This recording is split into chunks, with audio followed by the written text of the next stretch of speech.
Paz de Deus, meninas, sejam muito bem-vindas. Hoje a gente vai começar o estudo da Bíblia, assim como eu tinha prometido no outro vídeo. A gente vai começar então por Filipenses, e na aula de hoje eu vou tirar esse aqui por enquanto eu falo, por causa da luz, que daí dá reflexo. Na hora que eu for ler, eu coloco. Então, eu nem vou fazer introdução nem nada, eu já vou direto pro assunto que a gente vai falar, que é Filipenses. Hoje vai ser a introdução, para a gente poder começar a fazer o estudo daí do primeiro capítulo, né? Como eu disse para vocês no outro vídeo, a gente precisa primeiro entender o que essa carta quer nos dizer, quais são os contextos, né, dessa carta. Então vamos lá. Primeiro, Filipenses é composta por 4 capítulos. Quem escreveu essa carta foi Paulo, né? Paulo com a ajuda de Timóteo. Ele escreveu a igreja de Filipos, né? Por isso que se chama Filipenses. Quando foi 62 anos depois de Cristo. Lembrando que quando a gente fala que foi 62 anos depois de Cristo, é após a morte de Cristo, tá? Não o nascimento. Então quer dizer que seria quando praticamente 30 anos depois da morte de Cristo. Quando fala 62, não é do nascimento, e sim a morte. E tudo isso aconteceu, segundo ali o que a gente estuda, né? Foi no primeiro aprisionamento de Paulo, né? Que foi ali em Roma, né? Porque o local onde essa carta foi escrita foi ali na cadeia em Roma. Só que hoje, como eu disse, né, a gente vai fazer essa introdução, então é bem importante a gente entender todo o contexto, né? Que inclusive, o que eu achei muito interessante, que aqui hoje a gente vai falar também sobre Lídia, que ela entra no meio dessa história maravilhosa. A igreja de Filipos, né, foi a primeira igreja fundada por Paulo na Europa. Ele teve um sonho, e no sonho ele via um homem que pedia para ele ir até a Macedônia, né? Eu não sei se eu falei, não falei. Filipos fica na Macedônia, né? Para quem não conhece onde é a Macedônia, na Baixa Europa, que a gente chama, né? Ali Grécia, Macedônia, os Países Baixos, né? Então fica exatamente ali. Então ele teve isso e daí decidiu ir para lá. Lembrando que Filipos era uma cidade colonizada por romanos, né? Então, para a gente entender melhor o contexto, eu vou pegar a Bíblia para a gente ler em Atos, porque eu acredito que ali a gente consegue entender por onde começa, sabe? Pra gente ter essa introdução. A Bíblia que eu vou usar é uma nova versão internacional, e eu sempre gosto de usar mais, porque eu tenho várias, até um dia, se vocês quiserem, eu posso mostrar pra vocês. E vou usar essa King James, eu gosto dessa porque ela vem com concordâncias. Então, vamos lá. Vamos abrir. Convido você também a pegar a sua Bíblia e abrir em Atos 16, pra gente ler.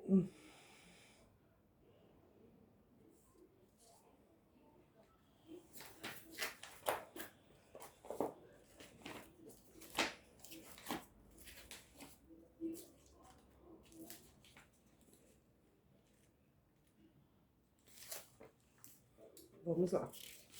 Então, Atos 16, tá? Só vou repetir pra vocês chegarem meio certinho. A gente vai ler do versículo 9 ao versículo 40. Chegou a Derbe, depois a Listra, onde vivia um discípulo chamado Timóteo. Sua mãe era uma judia convertida e seu pai era grego. Os irmãos de Listra e Icônio davam bom testemunho dele. Paulo, querendo levá-lo na viagem, circuncidou por causa dos judeus que viviam naquela região, pois todos sabiam que seu pai era grego. Nas cidades por onde passavam, transmitiu as decisões tomadas pelos apóstolos e presbíteros em Jerusalém, para que fossem obedecidas. Assim as igrejas eram fortalecidas na fé e cresciam em número cada dia. Aqui a gente já vê aonde entra Timóteo, né? Que Timóteo é aquele que acompanha Paulo e Silas. Paulo e seus companheiros viajaram pela região da Frígia e da Galácia, tendo sido impedidos pelo Espírito Santo de pregar a palavra na província da Ásia. Quando chegaram à fronteira da Mícia, tentaram entrar na Bitínia, mas o Espírito de Jesus os impediu. Então contornaram a Mícia e desceram a Troade. Durante a noite, Paulo teve uma visão, na qual um homem da Macedônia estava em pé e lhe suplicava: passe a Macedônia e ajude-nos. Depois que Paulo teve essa visão, preparamos-nos imediatamente para partir para a Macedônia, concluindo que Deus nos tinha chamado para lhe pregar o Evangelho. Aqui entra aquela parte que eu falei, que Paulo decide ir até lá porque ele tem esse sonho, né? Ele tem esse sonho com esse homem, então ele vê que, claro, que é algo de Deus, então ele decide ir para lá. Aqui, no versículo 11 de Atos, começa a parte que eu acho, não que as outras não sejam interessantes, mas que é a chave para a gente entender melhor da onde veio a igreja de Filipos, né? Na verdade, a origem concreta. Partindo de Troade, navegamos diretamente para Samotrácia, no dia seguinte para Neápolis. Dali partimos para Filipos, na Macedônia, que é colônia romana e a principal cidade daquele distrito. Ali ficamos vários dias. No sábado saímos da cidade e fomos para a beira do rio, onde esperávamos encontrar um lugar de oração. Sentamos e começamos a conversar com as mulheres que haviam se reunido ali. Vou dar uma parêntese aqui. É porque, assim, não tinha aquelas sinagogas, né, que falam ali na cidade de Filipos. Então, essas mulheres se reuniam para orar, né, como se fosse um círculo de oração hoje, naquele lugar. E foi ali que eles pararam para poder conversar. Aqui vai entrar a história de Lídia, né? Na beira do rio, sentamos e começamos a conversar com as mulheres. Das que ouviam, era uma mulher temente a Deus, chamada Lídia, vendedora de tecido de púrpura da cidade de Tiatira. O Senhor abriu seu coração para atender a mensagem de Paulo, tendo sido batizada, bem como os de sua casa.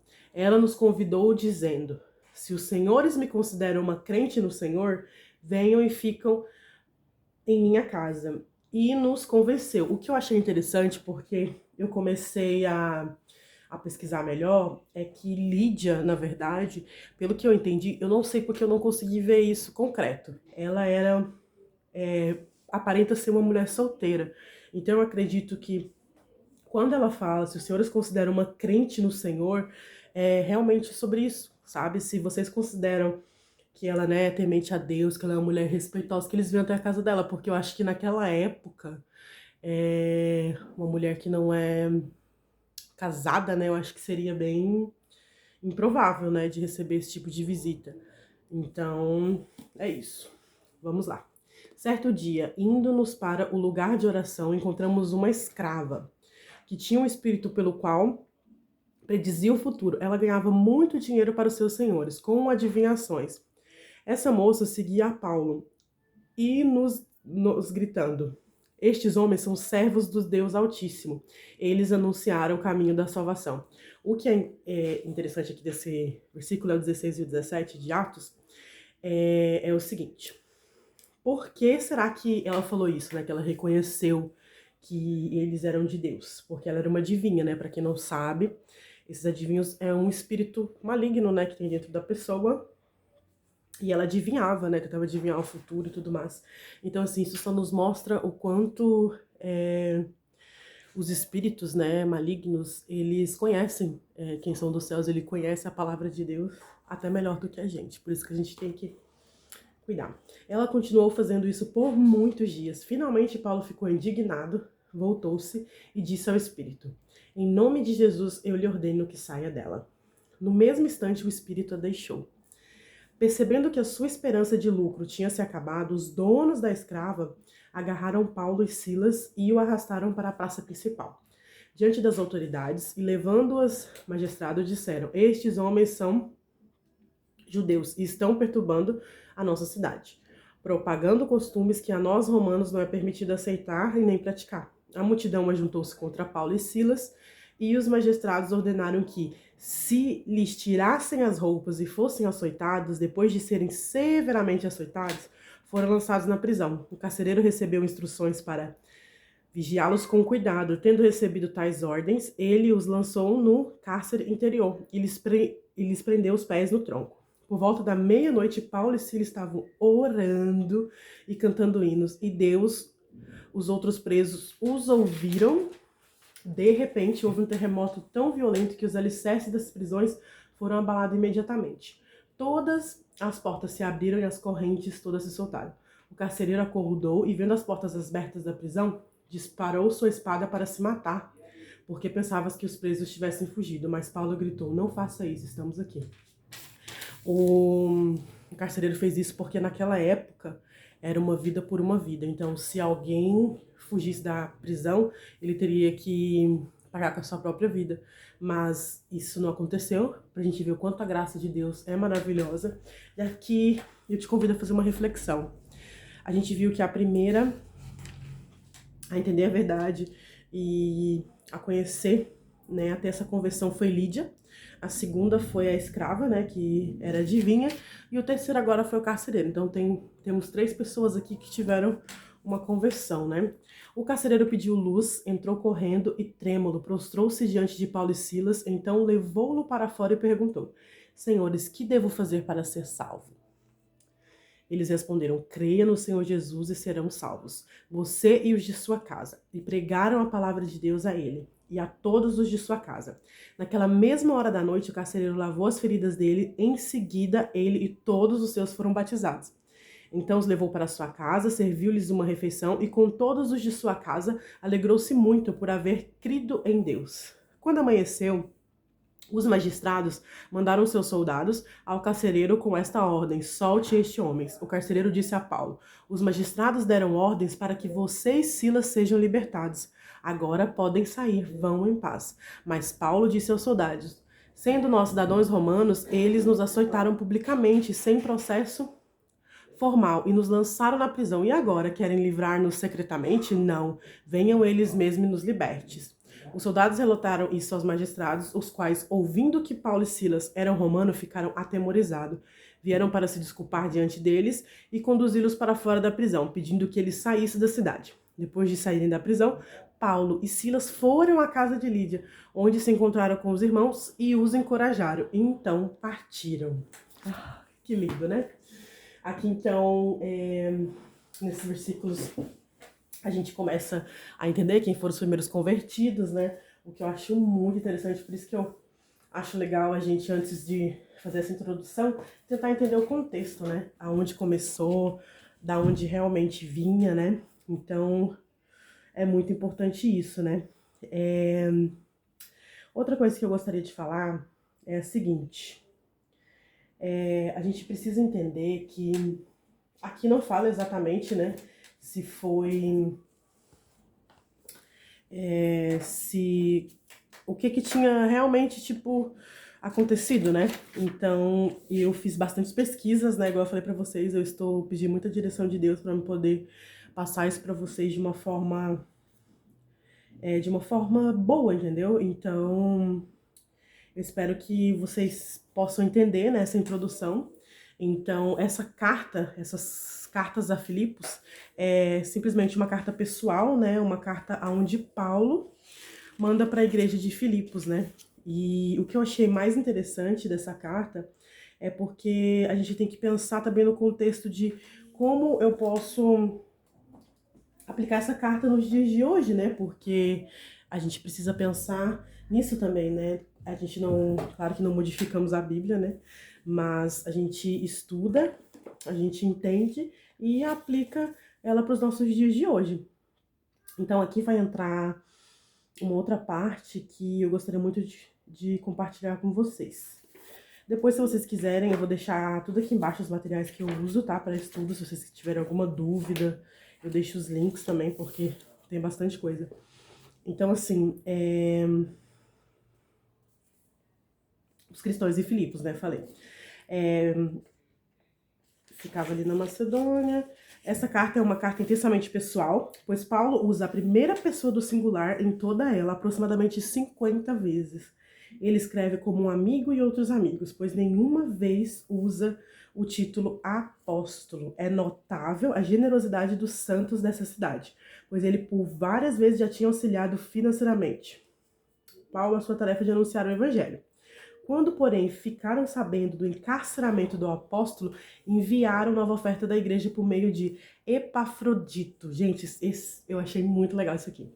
Que quase morreu cumprindo esta missão. No entanto, quando se recuperou, Paulo enviou de volta para Filipos e, aproveitando essa oportunidade, escreveu para a igreja, agradecendo pela oferta recebida. Então, Paulo estava preso, Epafrodito foi lá e quase morreu, e na volta ele deu essa oferta. Portanto, diferentemente de outros cristãos de Paulo, a motivação principal dessa carta não foi devido a problemas ou conflitos na igreja, mas como sinal de gratidão pelo donativo recebido e também para confirmar o seu grande amor e apreço pelos irmãos de Filipe.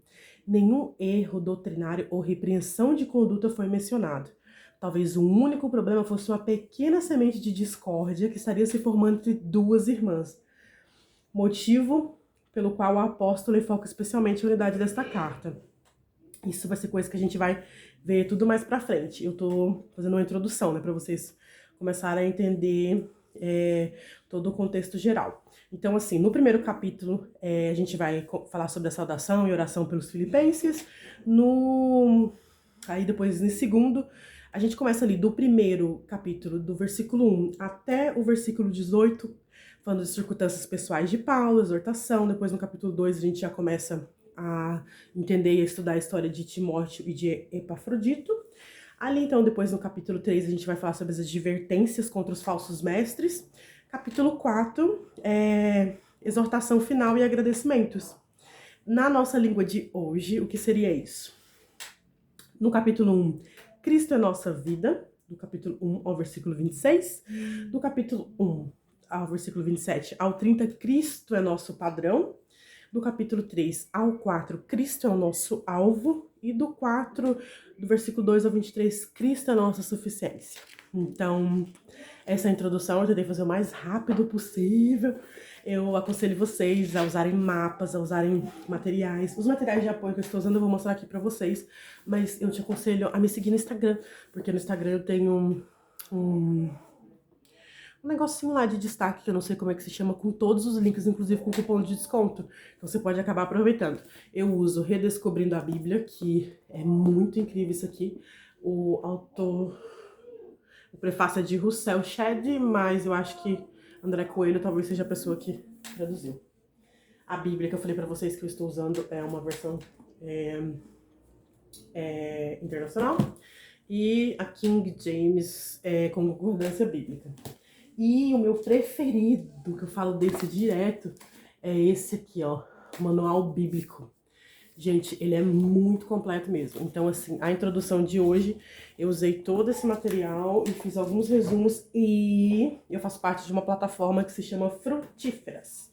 Eu estou estudando também com a Francine, então tudo que eu vou adquirindo com a graça e a misericórdia do Senhor, eu vou pedindo para ela. Então, pra gente concluir essa introdução de hoje, eu gostaria de fazer uma oração, pra gente concluir de uma forma maravilhosa, que você possa ser edificada. E então, no próximo vídeo, a gente vai falar sobre Filipenses 1. Aí vai ser onde vai começar toda essa carta maravilhosa. E, novamente, que você seja muito edificada através desse estudo bíblico. Senhor Deus e nosso Pai, aqui estamos, meu Pai, primeiramente para te pedir perdão pelas nossas falhas, os nossos pecados que temos cometido diante de Ti, Senhor. Senhor Jesus, estamos aqui, meu Pai, tentando nos aproximar mais e mais de Ti, conhecer mais a Tua Palavra, meu Pai, estudando esse livro e essa carta maravilhosa de Filipenses. Obrigado, Senhor, por essa introdução, por esse contexto, por nos fazer entender o que o Senhor quer nos dizer com essa palavra. Eu te peço, Senhor, que esteja conosco nas próximas aulas e que o Seu Espírito seja o centro, meu Pai. deste lugar. Que o Senhor possa falar grandemente com essas pessoas que veem esse vídeo, que o Senhor possa dar sabedoria, entendimento, Senhor, para que a gente possa fazer aquilo que é bom e correto. Nos desculpe se falamos algo que não foi do teu agrado, te pedimos humildemente a tua desculpa, desde já, porque somos falhos, meu Pai, mas pedimos que a tua santa misericórdia esteja sobre nós. Eu te peço que abençoe essas pessoas que dedicaram um minuto, esses minutos para estar em tua presença, meu Pai. Em nome do Pai, do Filho e do Espírito Santo. Amém. Que Deus abençoe e a gente se vê aí nos próximos vídeos.